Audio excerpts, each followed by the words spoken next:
pandemia, lockdown ou confinamento, vacinas. É praticamente impossível fazer qualquer comentário sobre a geopolítica europeia sem recorrer a essas palavras, seja na abertura, no meio ou no final do que vem a se dizer. Entretanto, elas podem nos servir de passaporte para outras paisagens. Por exemplo, está havendo uma movimentação nas placas tectônicas aqui no continente europeu em termos de geopolítica. Placas tectônicas são aquelas placas que, submersas nos oceanos, sustentam a superfície dos continentes. Há dois grandes espantalhos aqui na Europa, a China e a Rússia. Esses espantalhos afligem tanto o cidadão comum quanto os governantes. A China é, sobretudo, um espantalho econômico, embora tenha um lado político também, devido à herança comunista e supostas ameaças de querer dominar o mundo. Já a Rússia é um espantalho, sobretudo, militar, em relação mais vigorosamente aos países do antigo leste, da antiga órbita da finada União Soviética.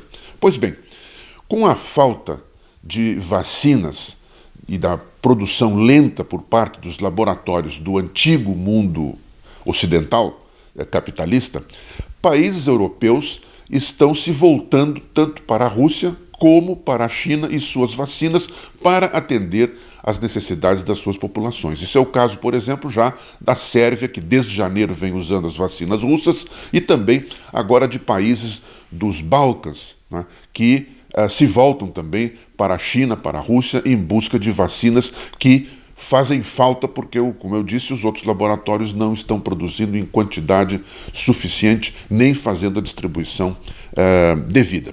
A própria chanceler Angela Merkel, da Alemanha, disse que tanto as vacinas chinesas quanto as vacinas russas serão bem-vindas no seu país e no continente, desde que aprovadas pelos órgãos competentes da União Europeia. E a chanceler Angela Merkel é um termômetro em relação à União, talvez o principal termômetro político em relação à União, uma vez que ela tem uma liderança realmente marcante em relação ao continente. Por outro lado, há uma movimentação também da União Europeia em direção aos Estados Unidos, uma vez que o também espantalho Trump saiu de cena e entrou agora o novo presidente Biden, né? Por exemplo, a União Europeia convidou tanto os Estados Unidos quanto o Irã para voltarem à mesa de negociação sobre o acordo com respeito à produção nuclear desse país lá do Irã, coisa que Trump havia denunciado quando era ainda o presidente dos Estados Unidos, né?